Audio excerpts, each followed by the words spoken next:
జై శ్రీమన్నారాయణ.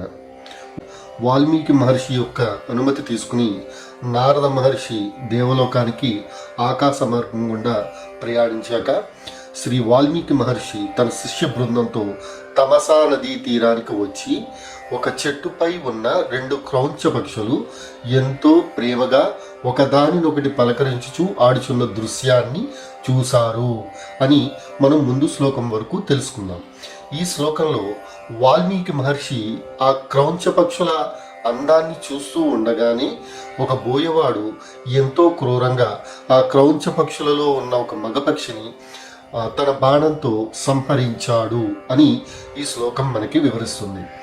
ఇప్పుడు మనం శ్లోకాన్ని చెప్పుకుందాం.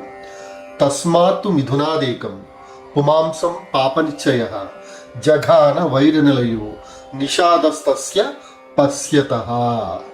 అలా వాల్మీకి చూస్తుండగానే ఆ బోయవాడు ఆ క్రౌంచ పక్షులలో ఉన్న ఒక మగ పక్షిని కొట్టగానే అది పైనుంచి కింద పడి దాని ఒళ్ళంతా రక్తంతో తడిసి గిలగిలా కొట్టుకుంటూ దాని ప్రాణాలు విడిచింది. అది చూసిన ఆ క్రౌంచ పక్షులలో ఉన్న ఆడపక్షి దానిని చూసి విలవిలలాడుతూ ఎంతో బాధగా రోధించింది అని ఈ శ్లోకం మనకి తెలియజేస్తుంది. ఇప్పుడు మనం శ్లోకాన్ని చెప్పుకుందాం.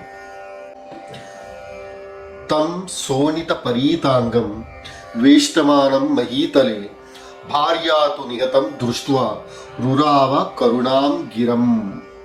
ఈ శ్లోకం కూడా ఇంతకు ముందు శ్లోకానికి కంటిన్యూషన్ అన్నమాట. అంటే ఆ మగపక్షి ఎర్రటి తలతో రెక్కలను విలవిల్లాడిస్తూ చనిపోవడం చూసిన ఆడపక్షి ఆవేదనతో బిగ్గరగా ఏడవడం ప్రారంభించిందని ఈ శ్లోకం మనకి తెలియజేస్తుంది.